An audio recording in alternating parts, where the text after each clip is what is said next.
very special and critical space. They widen access, introduce flexible and industry-aligned programs, and enrich the diversity and dynamism of our higher education ecosystem. Since welcoming its first cohort of degree students in 2006, Greater University has demonstrated steady and impressive growth in academic stature, the breadth of its programs, and in its contribution to national development. To date, the institution has hosted 13 graduation ceremonies and produced more than 8,500 graduates in degree, diploma, and certificate programs.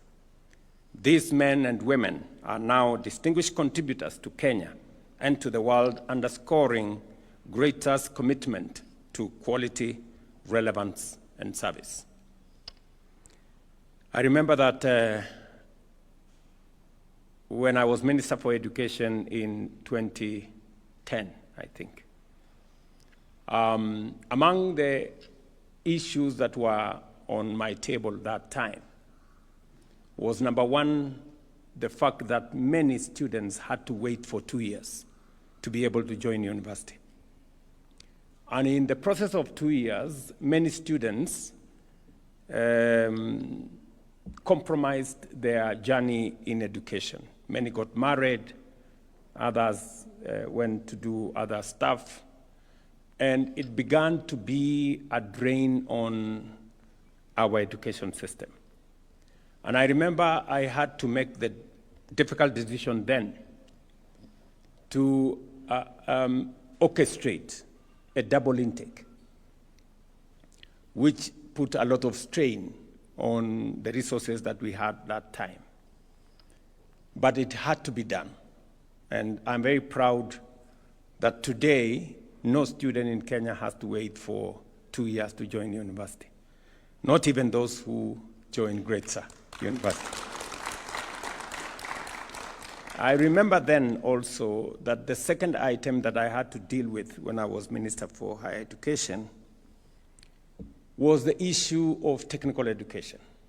We had a very difficult choice to make because it was always, technical education was considered secondary.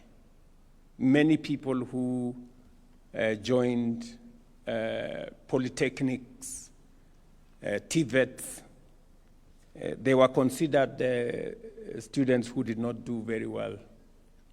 And therefore, it was even much more difficult, much more expensive rather, to go to a TVET college than the university, because while we supported university education with scholarships and subsidized the university education, technical education was not satisfied, was not subsidized. And therefore, again, I had to make the difficult decision then to align technical education with formal education. And again, there was a very big debate. I remember Professor Ogot, then he was Vice Chancellor of Moi University, writing a very long piece on the newspaper and saying how I was going the wrong direction and that I was trying to elevate plumbing and carpentry and all to the status of a university.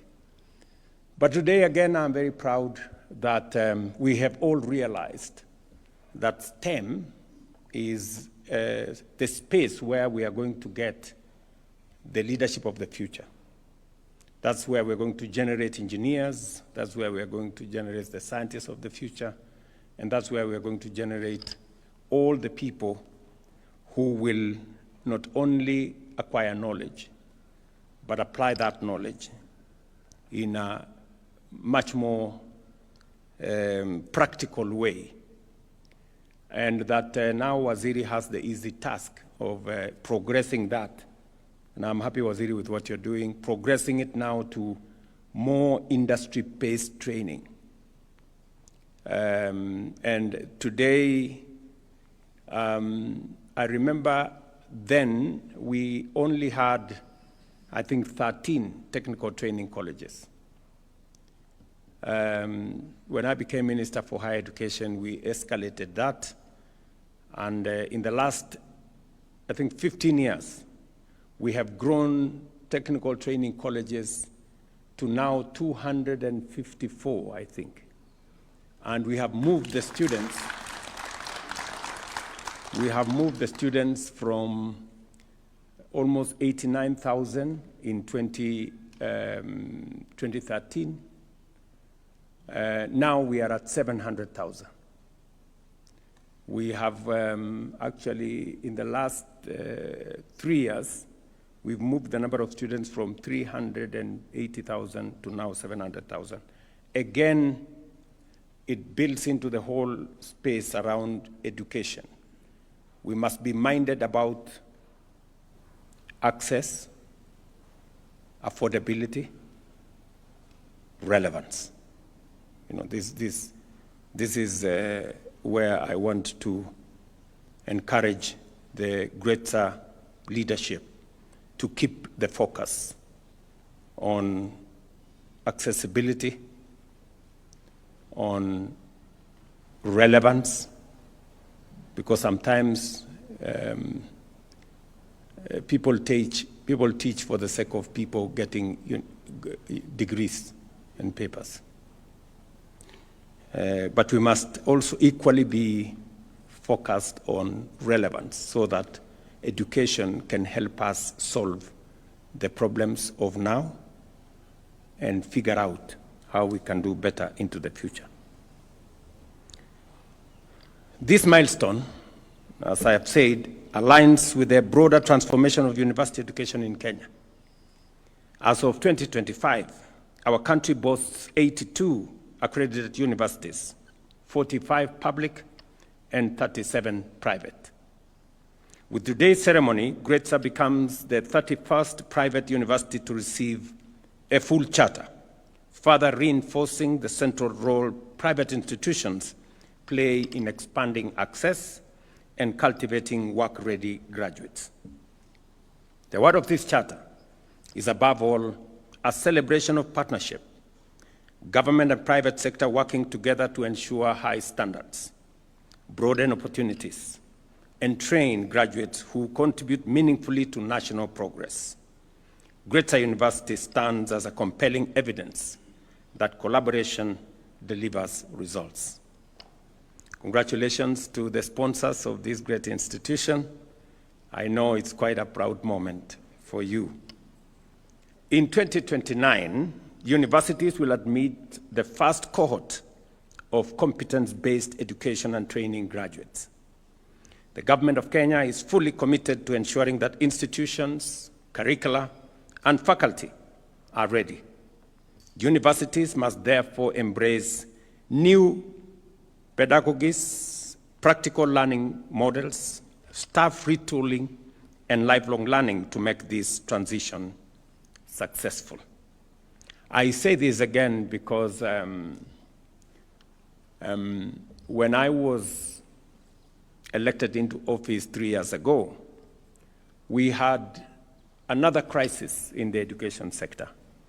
We had three fundamental problems. Number one, we had a chronic teacher shortage. Number two, we had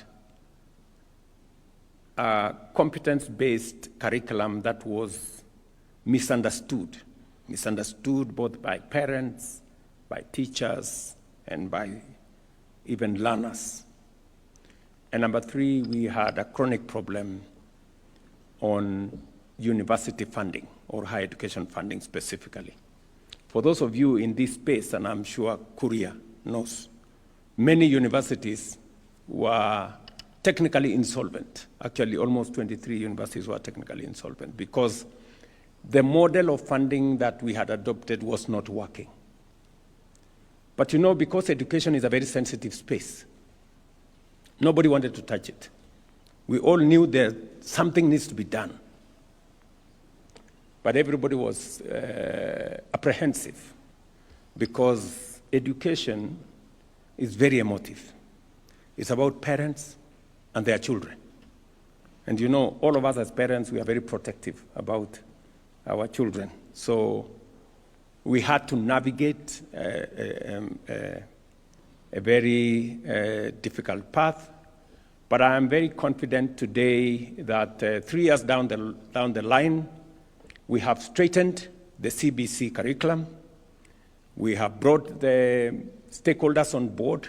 And in fact, we have transitioned from competence-based curriculum to competence-based education and training, what we now call CBET. There is now greater alignment, greater understanding from learners through teachers to parents. Number two, we have more or less solved the problem of teacher shortage. In the last 3 years, by next month, we will have hired 100,000 teachers, again, to close the gap on teacher shortage. And we have invested more resources, working with members of parliament, working with development partners. We have built an extra 23,000 classrooms across. And my instructions to the ministry is that now we expand laboratories by another 1,600, is it, Julius?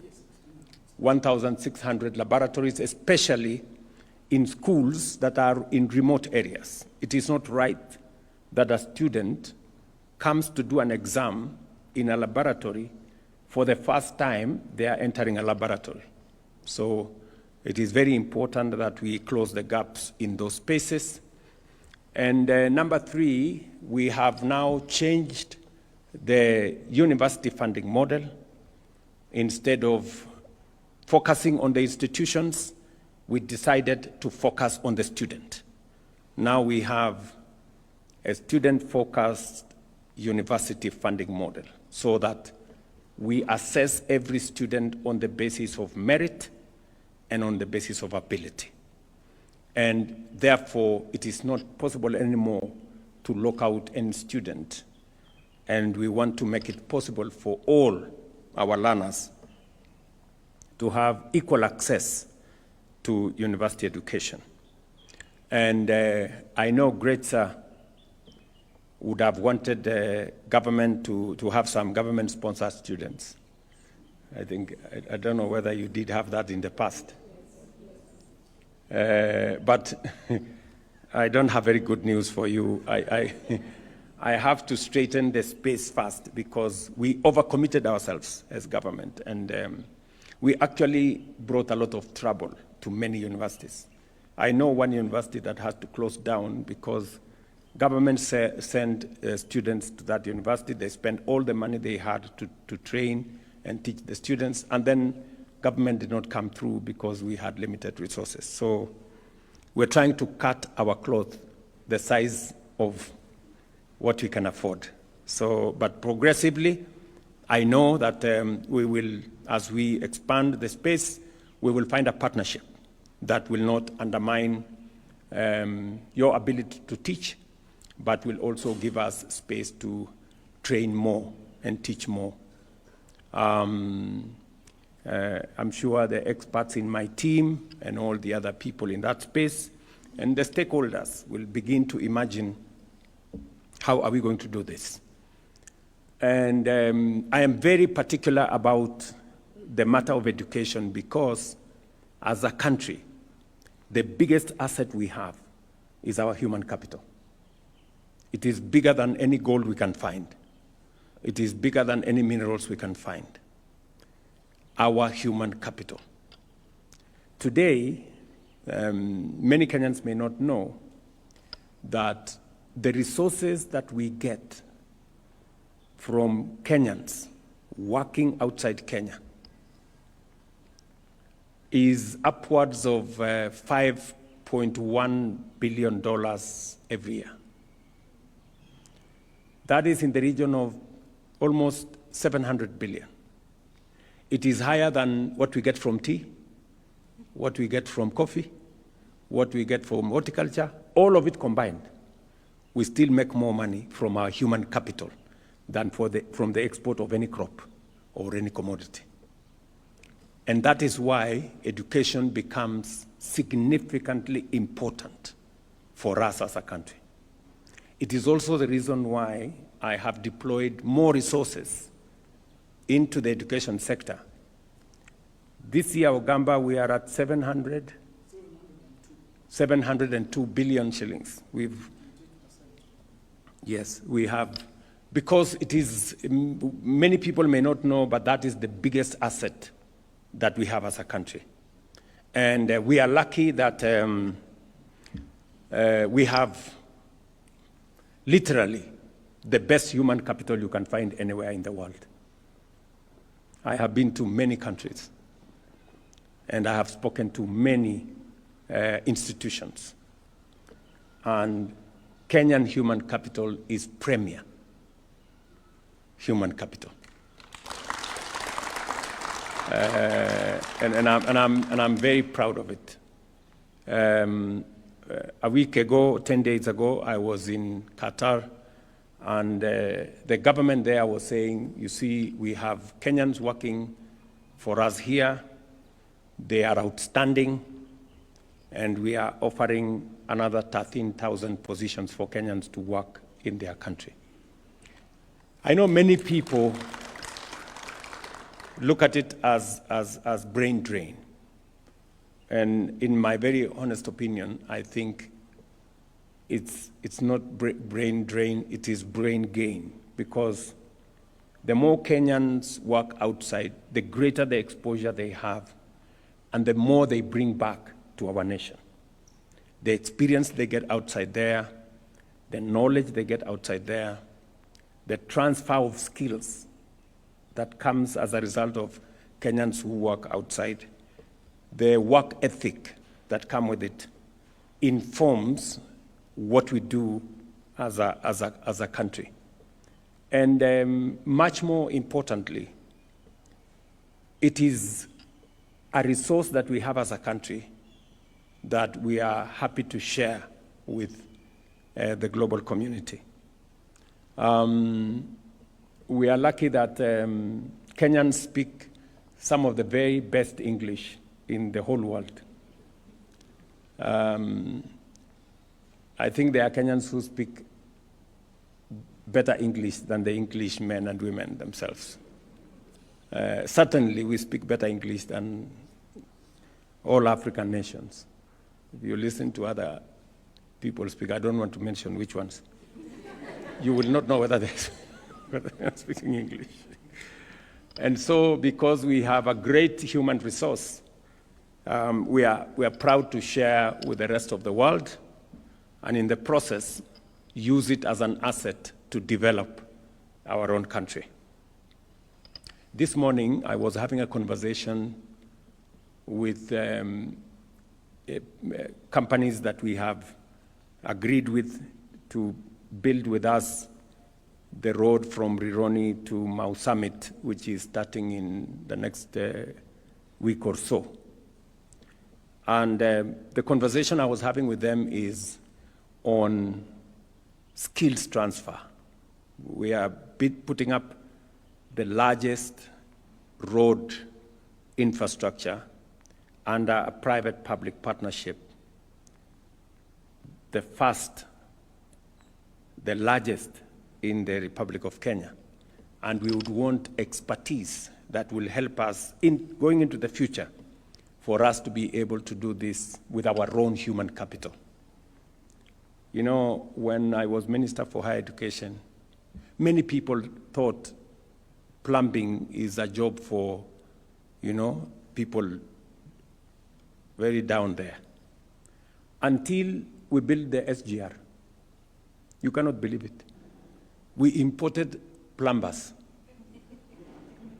to come and do the SGR. Plumbers.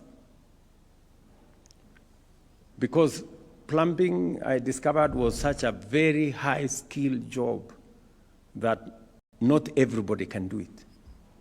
And yet, if you ask ordinary people here, they think plumbing is for the people who have not gone to school. You know? So there is a lot that we have to rethink as we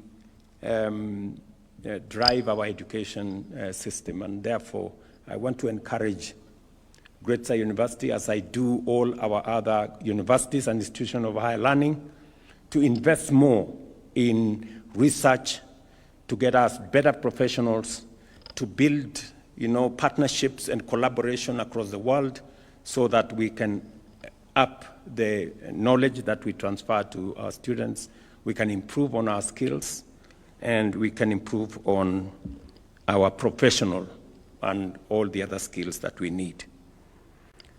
Ladies and gentlemen, I urge all universities to integrate artificial intelligence into their teaching, research, and institutional operations.